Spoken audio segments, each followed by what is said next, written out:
Em, em nome da ICF Brasil, agradecemos a presença de cada um de vocês nessa sessão da International Coaching Week 2025. Essa é a maior celebração global do coaching profissional do mundo. E este ano, essa celebração é ainda mais especial, pois estamos celebrando os 30 anos da ICF Global. Agradecemos especialmente aos nossos patrocinadores Ouro, Stream.io e Nexi, e patrocinador Prata, a LHH. Meu nome é Flávio Kosminski, junto comigo estão a Juliana Lima no apoio e o Gustavo, nosso intérprete querido. A International Coaching Federation é a maior associação global de coaching, presente em mais de 140 países e com mais de 60 mil membros ao redor do mundo. Durante esta semana, de 12 a 18 de maio, estamos celebrando a International Coaching Week, com eventos em mais de 20 idiomas. Temos no Brasil uma programação especial, gratuita, preparada com muito carinho. O link com a programação completa será compartilhado no chat pela nossa querida Juliana. Aproveitem também para nos seguir nas redes sociais, LinkedIn e Instagram, usando o @ICF Brasil. Os links também estão no chat. Informamos que este evento está sendo gravado. Lembramos que, para respeitar os acordos com nossos palestrantes e participantes, pedimos que, por favor, não usem robôs ou inteligência artificial para gravar ou transcrever esta sessão. Você poderá solicitar seu certificado de participação fornecido pela ICF Global, preenchendo o formulário que será disponibilizado no chat ao final do evento. Nesse mesmo formulário, você será convidado a avaliar o evento, deixar seu depoimento e, se quiser, gravar um vídeo contando sobre sua experiência com a ICW. Para os associados da ICF Brasil, temos um convite especial. Estamos lançando o programa de coaching pro bono na International Coaching Week 2025, através de uma parceria com a Ensina Brasil. Talvez alguns não conheçam a Ensina Brasil. Ela desenvolve lideranças que atuam como professores em escolas públicas de comunidades vulneráveis por 2 anos, preparando-os para liderar mudanças em diversos setores. Mas essa transformação não para por aí. Ela começa com você, coach associado da ICF, como parte desta jornada de impacto social. Apoie líderes em formação, ajudando-os a superar desafios e a potencializar seu propósito de transformar realidades. Talvez esteja pronto para liderar essa mudança, não? O link para se candidatar a este programa de coaching pro bono e ter mais informações também será disponibilizado no chat, que está sendo colocado disponível para vocês. Então, vamos lá. Mais do que um fornecedor de instrumentos de avaliação, Dr. Ken Demers é um amigo de longa data. Ele é fundador e presidente do Demers Leadership Group, uma empresa de consultoria especializada em identificação e desenvolvimento de liderança, coaching executivo e pesquisa sobre talentos de alto potencial.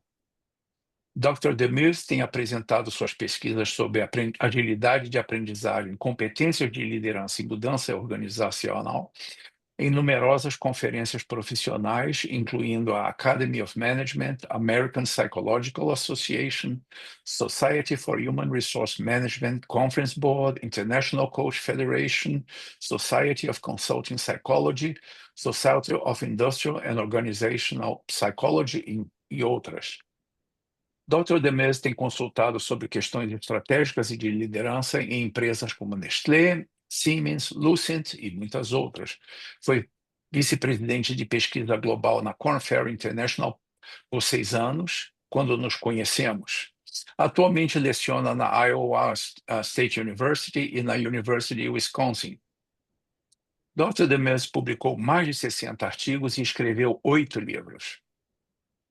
E o resultado de suas pesquisas foram apresentadas no The Wall Street Journal, Business Week, Fortune, US News and World Report, The New York Times and USA Today. Dr. Demers recebeu seu PhD em Psicologia Industrial Organizacional pela University of Tennessee e seu mestrado em psicologia pela University of Nebraska. Ele é um fellow pela American Psychological Association, pela Society for Industrial and Organizational Psychology e pela Society of Consulting Psychology. Welcome, Dr. Demes. The podium is yours. Thank you, Flavio, and thank everybody for joining me tonight on my presentation.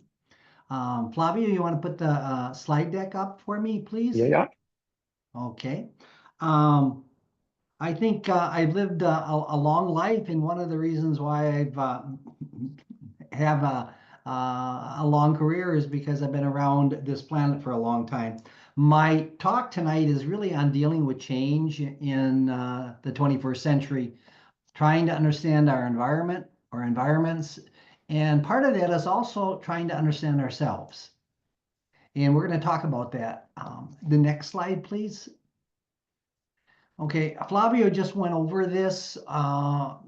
Currently, I founded the Demise Leadership Group, which deals with a number of assessments. I have a number of coaches that work with me, about 375. I have 6 business partners. We've been in business for the last 12 years as the Demise Leadership Group. Next slide. Here are our objectives for this afternoon. I want to just focus on the first 3, and we're going to talk a little bit more about that. But I really would like to kind of explore ways in which change is significantly impacting the world of work. Our employees, our management, our clients, and so forth. So we're going to spend a little time on that. We're going to spend some time on describing factors that influence how all of us respond to change. And we don't all respond to change the same way. Some of us love change, some of us hate change. We'll talk about that a little bit. And then we're going to review some popular theories of change and models of change. And then I would like to also introduce the newest assessment that we call Continuum, which measures how individuals respond to change. And we're going to spend a little time on that. So that's really what I'd like to do today with you. So if you have any questions, feel free to use the chat box, and Flavio will interrupt me as I told him he should if there's a question that you have. Otherwise, we'll save some time at the end for Q&A as well. Next. So there are 7 sections that I'd like to go through with you. And the first one deals with ways change is impacting the world of work. And also we're going to talk about what factors affect how each one of us, how individuals in general respond to change. Next.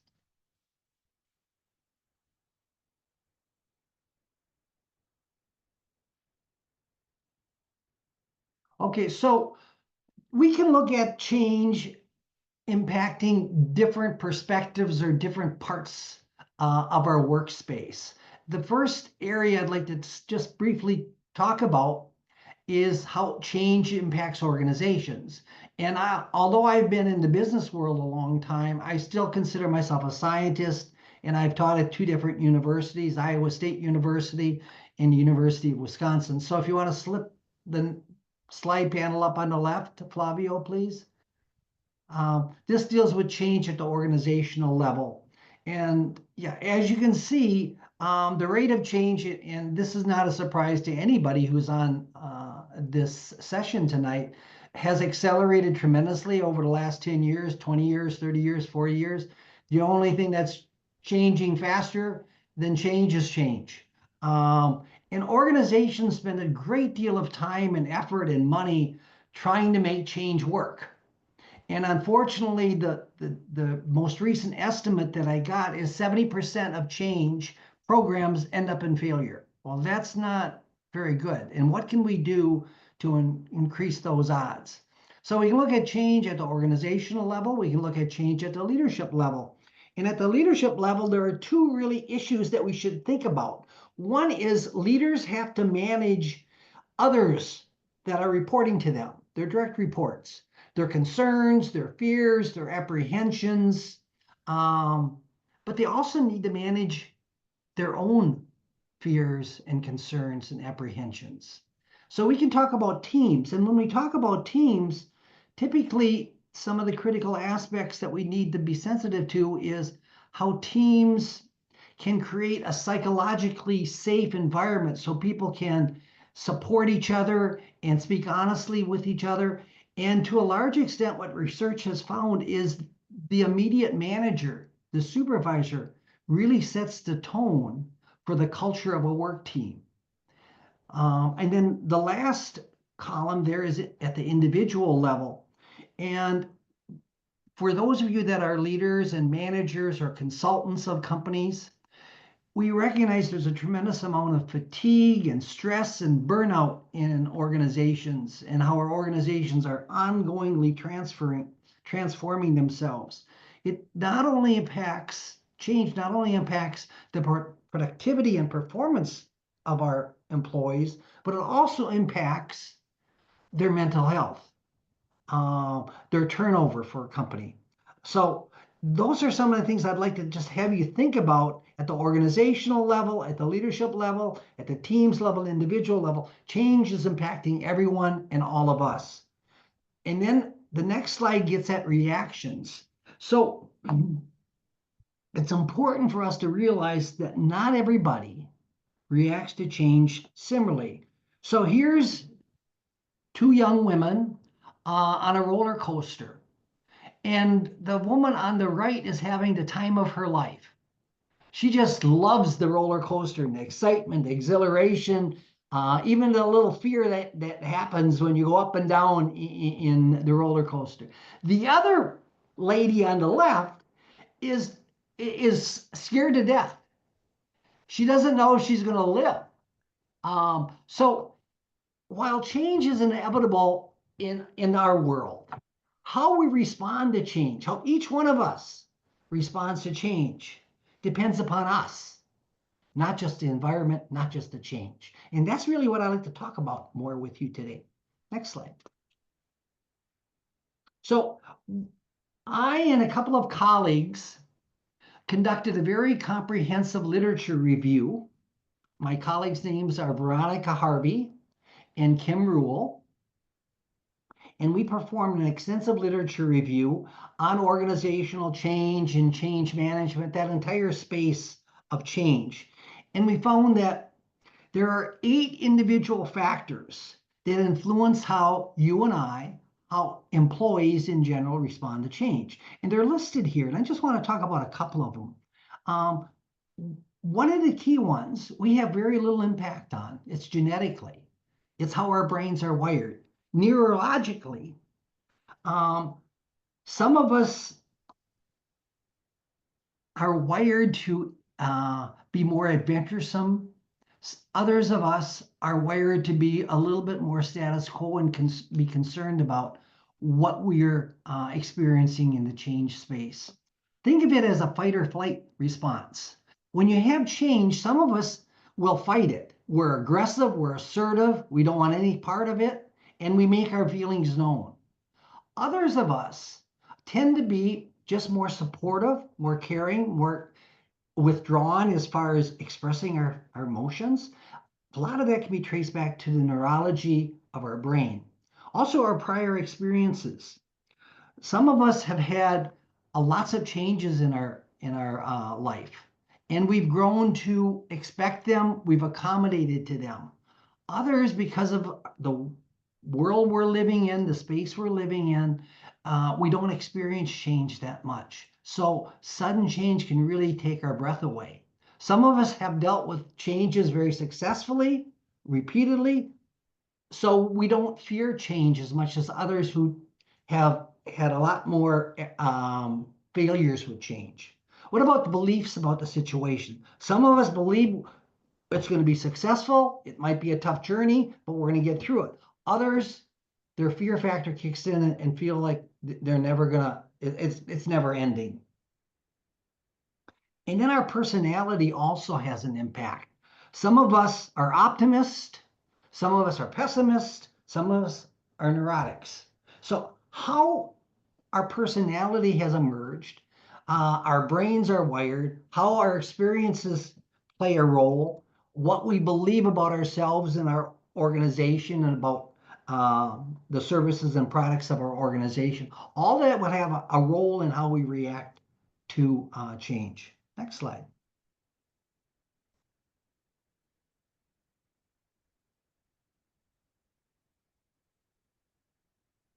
Okay, what I'd like to talk about is various change models and change theories. And I've identified several. And these are all written in a white paper that you can download from our website, thetalentx7.com. And I'll share more about that in a few minutes. But personally, the oldest change model, and most likely all of you have heard of it, is Kurt Lewin's change model. It was first written about by him in 1947. So it's been around for about 80 years. It's unbelievable how long it's been here. And Kurt Lewin proposed a three-stage model of change where there's a beginning, there's a middle zone, and there's an ending. And in many ways, this model is not relevant for us today because our organizations don't operate with discrete changes. Changes occur constantly and they're ongoing. So there's not such a approach where there's a beginning to a change and a middle and an end. Rather, we need to deal with lots of different changes. Change is not a discrete event. Change is an ongoing process in almost all companies. So although this original oldest model kind of presents Kurt Lewin's idea of what change is, and maybe back in 1947, it was more of a discrete event where you could unfreeze old attitudes and old opinions and old behaviors, make some changes, and then reinforce and refreeze the new behavior. But I think what most of us are operating in today is a constant state of slush, not freeze, but slush, because we know that there's going to be more and more change. So this a second change model, almost equally old, is called the PDCA. What? Go back, please, Flavio. No, different way. One more. There we go. The second, this one, the one on the lower right, is called the PDCA cycle. It was proposed by W. Edwards Deming in 1950. It's really a model for continuous improvement, continuous change improvement. Sometimes this is referred to as the PIP model because what management should do is prepare, implement, and perpetuate. Again, it's looking at change as kind of isolated events that occur in organizations where we know that change is not an isolated event. It's an ongoing series of lots of different changes in organizations. So it was developed with the context of continuous improvement. Sometimes it's called the Deming cycle. Sometimes it's called the Deming wheel. But it's really not that relevant to change as I envision it in today's workspace. Next slide now. So we have the Kubler-Ross change curve. This was developed by a physician, Dr. Kubler-Ross, Elizabeth Kubler-Ross. And Kubler-Ross dealt with terminally ill patients. And she wrote a book called On Death and Dying.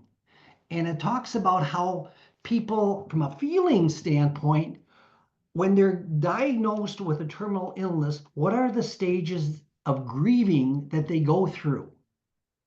Well, what I did in my practice, my consulting practice in the 80s and 90s, was that I applied Kubler-Ross's model to change, because when we experience change emotionally, it's like a grieving process in some ways, where we're leaving the safety of familiarity, of what we're comfortable with, and moving into an area where we really don't anticipate what's going on. So that discomfort, that feeling and emotion of grieving, we typically go through. And I applied that to mergers and acquisitions. I applied that to corporate restructuring and downsizing. And that's been helpful for some people. And then there's probably one of the most popular models, and that's the McKinsey 7S framework, essentially proposed by two consultants at McKinsey. Their names are Tom Peters and Bob Waterman. They wrote a book in 1982 called In Search of Excellence, which was a bestseller, at least in the management literature. And they said there are really 7 different components to change that we need to be sensitive to. And they put it into this wheel almost, and they all begin with S. That's why they have the 7S framework. Next slide. Then we have Bill Bridges' work. He presented it in a 1991 book called Managing Transitions. And he again presented a 3-stage model, but ironically, his 3 stages began with endings. And he argued before there can be a beginning, there has to be an ending. And that makes some sense. You have to end, you have to let go of your comfort of the status quo before you plunge into something new. So you have to understand how people let go and again, the grieving they go through, and then they approach a neutral zone. And in the neutral zone, there's a tremendous amount of unfamiliarity, unknown, before they start actually beginning what the change is all about.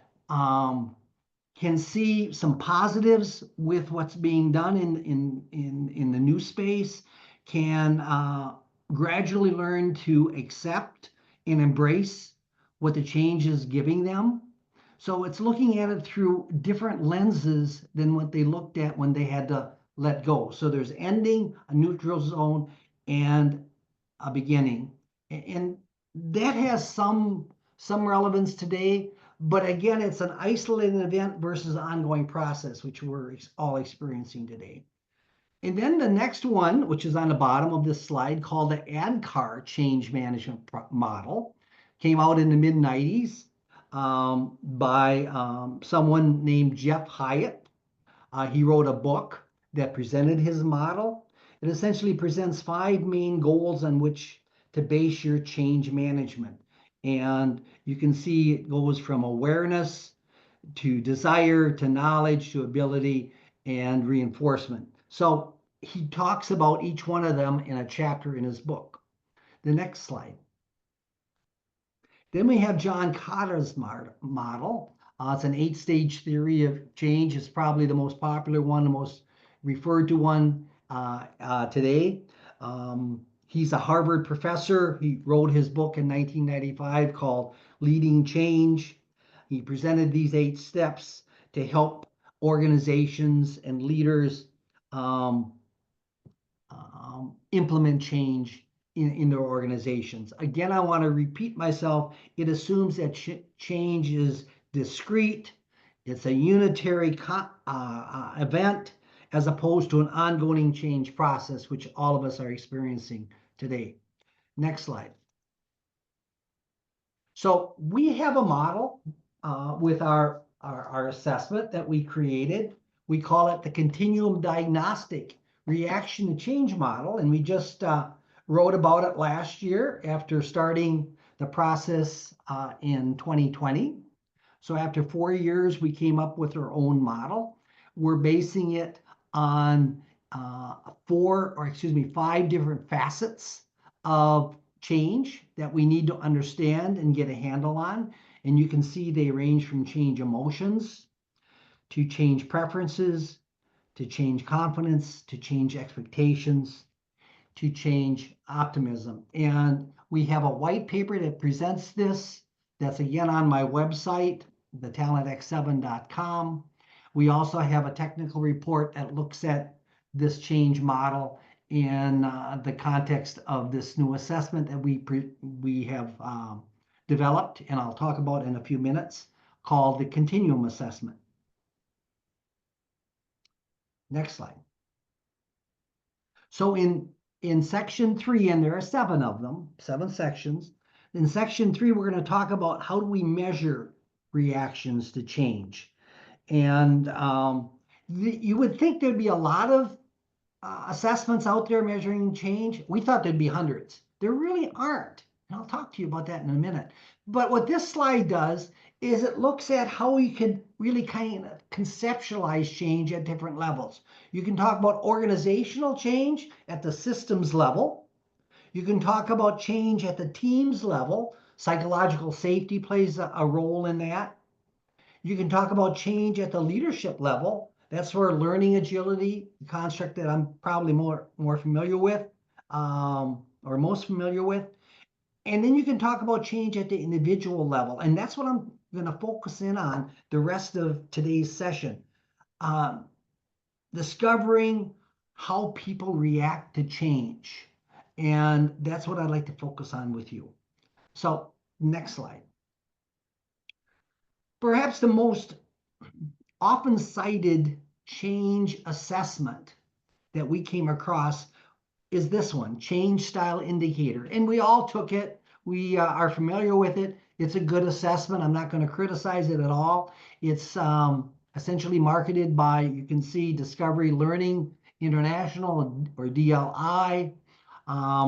Essentially what it does, it says that you can look at how employees react to change in terms of three types. There's the conserver. They prefer change that's gradual and incremental. And then there's the pragmatist. They're very practical and planful with regard to change. They need to think about it before jumping into the change process. And then there's the originator.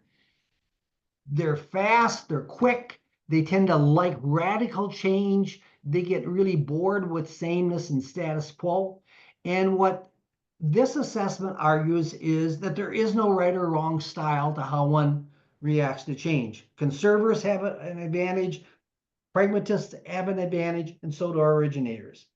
They have a survey of 40 questions that you take. It's a self-assessment. It's a 4-point rating scale ranging from it almost never describes me in terms of this statement to almost always describes me in terms of this statement. The objective is to provide guidance on how to capitalize on an employee's approach to viewing change and how they can implement change more effectively. It's really designed to help managers implement change to their work group. Next slide. This is the change readiness assessment. I could not find when it was proposed. It was developed by a professor at Purdue University. He's emeritus status now. In other words, he's retired. Looking at it, it seems to be much more academically slanted than commercially slanted. There's no validation evidence to support it does what it says it does. But essentially, this change readiness assessment, and Professor Crispo argues that there are 7 traits of change readiness. And you can see them, and they range from resourcefulness down to passion or drive, down to tolerance for ambiguity. And based upon answering 35 questions on a 6-point rating scale, ranging from this is not like me at all to this is exactly like me, they'll compute a score. And what he argues is the best score, the optimal score, is between 22 and 26. I'm not really sure why, but that's what he would contend. And he says, the way I interpret it, quite honestly, is it's a process that consultants can use to help managers understand their employees and then implement change more effectively. But that's out there. Then there's the next slide. There's a couple of organization-wide assessments. These are not self-assessments per se. They're really frameworks. This first one is called Change Readiness. I'm not really sure why. It came out in 2017 by Peter Gallagher. He really says that there are 10 factors organizations should consider before implementing change to ensure change readiness. These factors range, and it's hard to see, but they range from culture to leadership to communication. it's kind of a checklist. So when you're implementing change, you should consider these 10 factors. I didn't find it very helpful, but it's there. I have one other one to go through with, and that's the next slide. It's called a change capability diagnostic, kind of an interesting instrument. It was originally proposed in 97 by someone named David Miller. He hired what he calls his partner, Audra Proctor. They marketed under Change First, and he relaunched it in 2025, just in January, and it measures organizational level change, what he calls change capability. And he argues, or they argue now, Miller and Proctor, that there are 3 so-called pillars of change and 11 dimensions of change. Um, uh, Reading more about it, I think the goal is to help organizations and their leadership and teams build what they refer to as change maturity or change capacity, capability to become more agile. I didn't find it very helpful, but it's there. So I'd like to talk about the change in the context of the next slide, and that's introducing you to a new assessment called the continuum assessment. It's a self-measure of an individual's perceptions and reactions to change. So as you can see, the purpose is really threefold. It measures how employees respond to change across multiple dimensions. It's there to help organizations in predicting how people react so they can manage how people react. It's to help supervisors and managers lead change effectively in their organizations. Next slide. As I mentioned, it took several years to develop. We conducted the literature review starting in 2020. So 5 years already we've been working on this. There was a team of 4 IO psychologists, industrial organizational psychologists, and talent management professionals.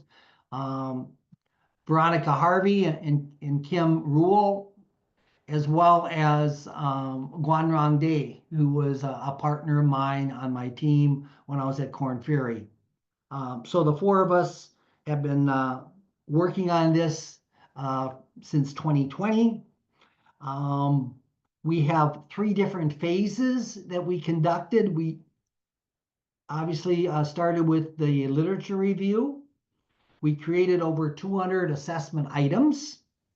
Then we had 2 pilot studies. The first pilot study was a construct validation study, which I'll talk about a little bit. And then the second pilot study, phase 3, was what's called a criterion-related validation study. And we actually conducted that in 3 different organizations. You can see in yellow a health and housing care facility in Alabama, a housing healthcare facility in Indiana, and we also used employees from a resort in the Bahamas to get a international flair to it. Next slide. So initially we started off with about 230 something items. The final assessment, self-assessment, is 84 items. So 84 questions, and 4 different formats are used. And you can see what those formats are. There are 55 rating scale items. So on a 6-point rating scale, do you fully agree? Do you agree, somewhat disagree, or fully disagree with, I find unfamiliar situations to be interesting? Or even when I know a change is good for me, I dread going through it. The RS stands for reverse scored. So there are 55 of these items, all rating scale statements. Then there is the semantic differential, word choices. So we list 15 pairs of items. For example, do you see change more as exciting Or do you see change in terms of being angry about it? And you can see you can either fill in the dot way or the circle way on the left or way on the right or in the middle. What about confusing? Do you find change confusing? Do you find change invigorating? And we have 15 pairs of items like that where you kind of choose on that 6-point scale where you align. And then we have 5 questions that ask you about your experience with various changes in your organization. Being assigned a new supervisor or manager, did you find that to be very negative, somewhat negative, all the way to very positive? Again, a 6-point scale. And then we have what's called SJT, or situational judgment theory vignettes. These are stories that we present. And then based upon reading this 1-paragraph story, you're given questions on how you would manage that situation. And one story deals with Amanda dealing with a reorganization. Another story or vignette deals with Aiden getting a promotion. So there are 9 questions that deal with that. So we have in total 84 questions. It takes about 15 to 20 minutes to take the assessment. Next slide. The first pilot study, we ran a factor analysis on our items, 220 items, and we arrived at 84, as we mentioned, and they measured these 5 different facets, ranging from change emotions, preferences, confidence, expectations, and optimism. Next slide. The second pilot study, again, that was conducted at 3 different organizations. We wanted to verify that these 5 factors maintain themselves. So scientifically, did these 5 factors continue in the second set of employees, second group of organizations? And we did find they did. So we did come up with a 5-factor solution that reinforced the first pilot study. And you can see to the right of each one of these facets, change emotions, change preferences, etc., is a statistic, and that stands for a coefficient alpha. Coefficient alpha is a reliability, and generally in the professional threshold is you want your coefficient alpha to have a reliability of 0.70 or higher. And you can see all of these exceed that threshold of reliability by a good measure. In fact, the overall change score, which is the composite of these 5 factors or facets, the coefficient alpha is 0.95. So it's highly robust, highly scientifically validated that these are the 5 key facets that people deal with when they're undergoing through change. The second reason why we conducted the pilot study, the second pilot study, was to correlate change scores with how their manager or direct supervisor viewed them as far as dealing with change. So we created a 9-question survey that just the supervisor filled out of the participants in the study. And these supervisors rated their employees on these 9 different questions, computed a composite scale, high coefficient alpha, and we correlated the overall change score with the supervisory ratings of how that person deals with change, that employee. And you can see the correlation was 0.27, which is statistically significant at the 0.05 level, and that's what we want. So we know there are 5 factors based upon our research. We know those 5 factors influence how people respond to change in the work setting. The next slide. Okay, these are the 5 factors in more detail. Again, you can obtain this information from my website, but just very briefly, I'll go through this one. Change emotions. This gets at the extent to which an individual manages emotions and responds effectively to stress resulting from the organizational change. And we have really three categories. One category is a 1 and 2. That means that this person experiences considerable stress and negative emotions. Then there's 3 to 7. This means that this person experiences a typical amount of emotions, emotional distress, maybe emotionally neutral or alternate between anxiety and excitement. And then an 8 or a 9, this individual experiences little or no negative emotions or stress and may even feel excited about the changes that they're going through. So this is the change emotions. The next slide gets at change preferences, again, dividing them up into 3 categories. The next slide gets at change confidence, again, dividing them up into 3 categories. Next slide gets at change expectations. And then lastly, the fifth factor is change optimism, the degree to which some individuals view change very positively and strives to maintain an optimistic attitude toward organizational changes. Again, 1 and 2, you can see, versus a 3 and 4, or 3 to 7, and then an 8 or a 9, they expect a change to be successfully implemented and may overlook the risk associated with change. They're like a zealot with regard to change. Next slide. We're going through this a little bit quickly just because I want you to get a flavor of what this assessment looks like. We believe that no score is inherently good or bad. It's important to understand how your score and how you deal with change. So self-awareness becomes important.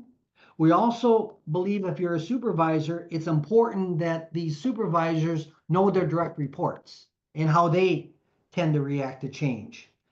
We use what's called a Stanine approach. So most of us are familiar with normal distributions and z-scores.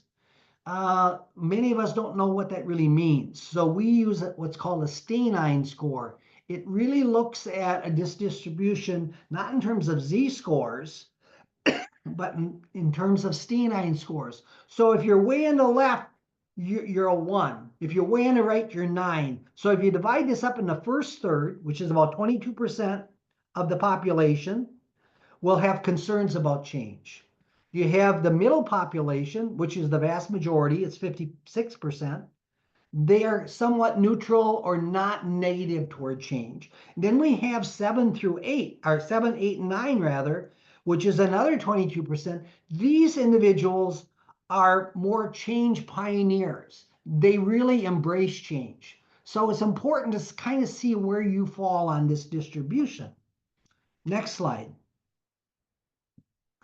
This looks at each one of the 5 facets in terms of what does a 1 or 2 person look like, what does a 3, 4, 5, 6, 7 person look like, and what does an 8 or 9 person look like.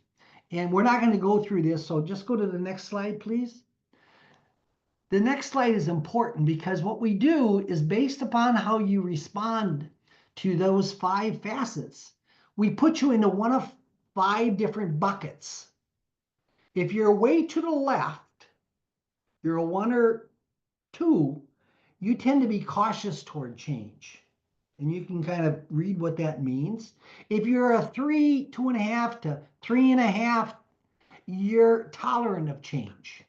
If you're a 5, 4.5 to 5.5 or so to 6, and again, all of this has an algorithm built in, you will accept change. You likely will accept the change if it's managed pretty well, if it's something that you can buy into.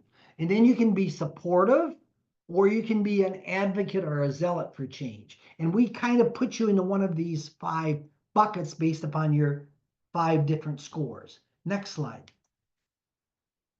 So we have 2 reports. One is the individual report. It goes to the participant. It's a 1-page report. And then we have the group report, which is the team's responses. Next slide. Okay, this is the individual report. The individual report consists of essentially 3 different pieces of information. This is the first piece of information. The individual report will tell you on this 9 Stanines, they're called, 9 Stanine approach scale, whether you are a 1, 2, 3, 4. This one's a 4. 5, 6, 7, 8, or 9. Are you cautious, tolerant, amiable, supportive, or promoting change? And this person is between tolerant and amiable. The next slide. Okay, we also give you specifically feedback on each one of these 5 facet scores. The change emotions, change preferences, confidence, expectations, and optimism. And then the last section, the next slide, we give you recommendations. Depending upon if you're a 1 or a 2, a 3 or 4, 5 or 6, 7, 8, or 9, we give you tailored recommendations on how you can manage change more effectively given where you are on this continuum. Then we also have the next slide. The briefing, and this is something that I said before, but I really want to repeat, and that is no score is inherently good or bad. It's important that you have self-awareness. If you're a manager, it's important that you understand your employees. But diversity can add value in your change process, because if you're promoting change way on the right, you might like change too much. If you are too cautious, you might be stuck in a rut.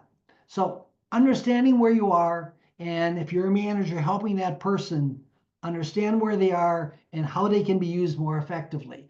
You would not want to have a group of individuals that are looking at a new product line or a new equipment line and have all them be cautious, or all of them promoting change. You'd like a diversity, and that's why diversity is good with regard to change as well. Next slide.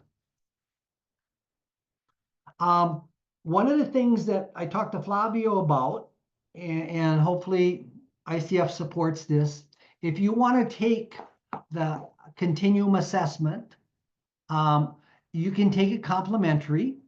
It'll be free. We will need, or ultimately I will need, my assessment center will need your name and your email address, and then the assessment center will send directly the invite to you. You'll have 2 weeks to take it, and when you complete it, I'll get your report, and then I'll send your individual report. And when you get your individual report, it's a 1-page report, very easy to read and interpret. I'd like you to ask yourself these questions. What surprised you about your results? What didn't surprise you? What stands out the most to you? If a coach were delivering this feedback to you, what would you find most challenging? If you were a coach delivering it to somebody else, and then what questions would you have that you wanted the coach to respond to? So I'm making this opportunity for you. No one else will see your report. It'll go directly from the assessment center to me, and I'll forward it to you. And like I said, I'm making it available free of charge if you want. The next slide.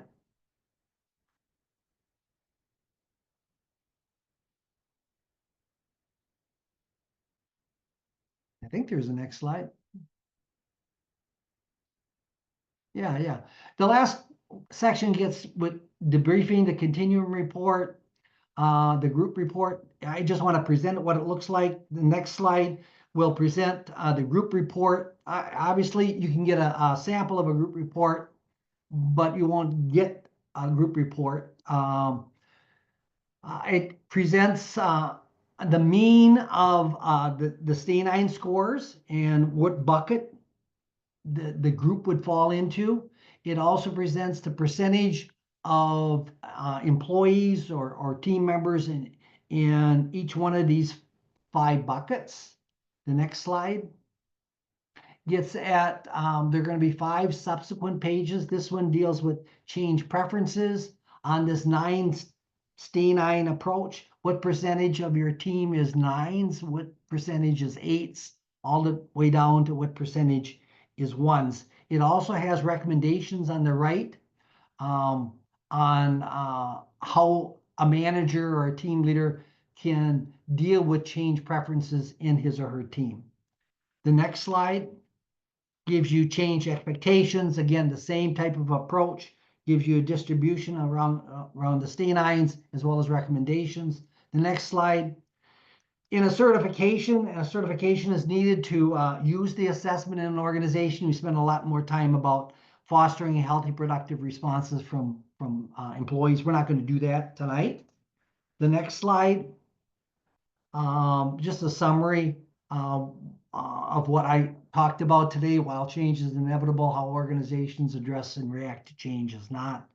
And then I give you a reminder of the next slide. It's not the strongest of the species that survive, nor the most intelligent, but the one most responsive to change. And that was written by Charles Darwin 170 years ago or something like that. It's just amazing. So, and then I have my contact information on the last slide. So we have a few minutes left for questions. If you have any questions, please feel free. I want to thank you again to ICF for inviting me to present. I want to thank Flavio for coordinating the slides and for his friendship over the years. And any questions? I was presenting. I don't have the chat here. Juliana, do we have questions?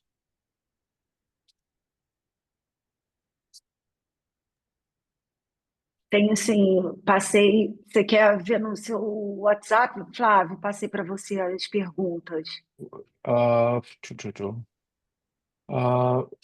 Yes, there are some questions about Você está cost. no. Oh, I'm sorry. No.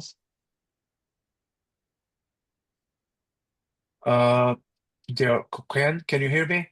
I can. Yes, there are some questions about costs, which I'm not sure you want to discuss right now. As many assessments, there's a quantity discount scale, but it starts at $49 per assessment. Okay. Other questions? Oh, if there are no additional questions, Desculpa. I would like to ask you all to submit your assessment of this presentation, which we will put in the chat right now. And for all of you who have submitted your assessment of this panel, we will later on send to Ken, and Ken will send from his assessment center invitations for the self-assessment. The only thing I could add, Flavio, and this might have an impact on some of you, is right now we have the continuum assessment in 2 languages. One is English and the other is Chinese. We do not have it in Portuguese yet, but hopefully within the next month or 2 we will. But as of now, you'd be taking it in English, most likely.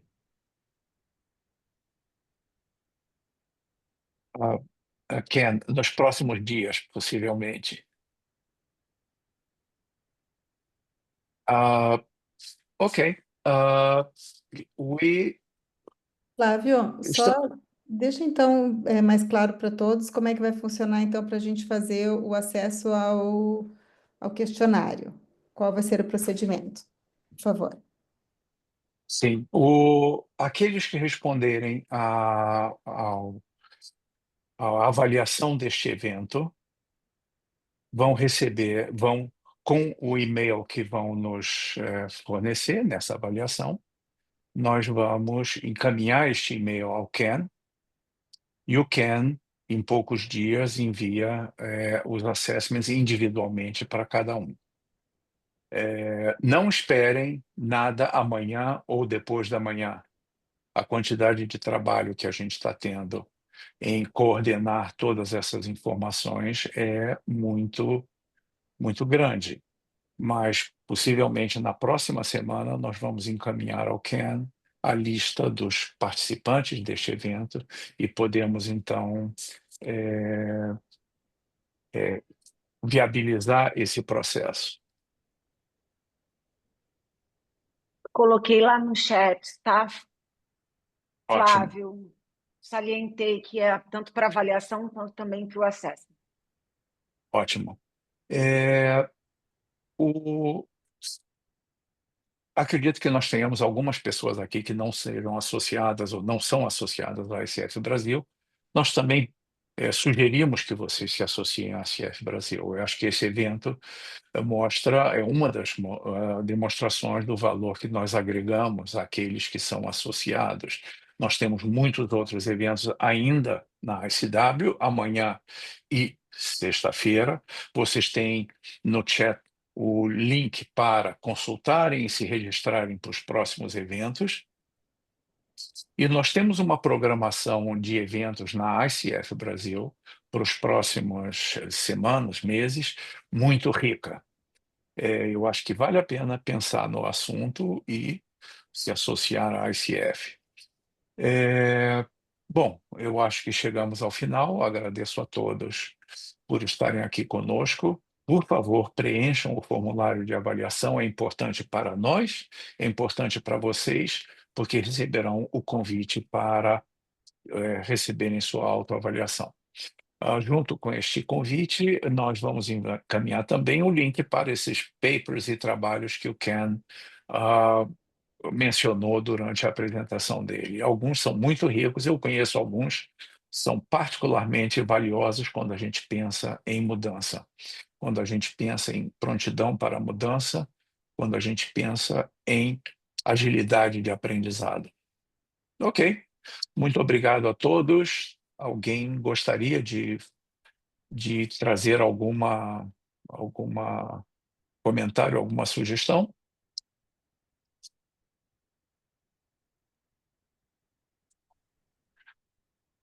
Obrigado, então. Obrigada, pessoal. Thank you, Ken. Thank you, Ken. And have a good night, everybody. Thank you for listening. Thank you very much. Thank you, Flavio. Bye. Vai, vai. Obrigada, Flávia, Juliana. Obrigado a vocês. Obrigado a todos.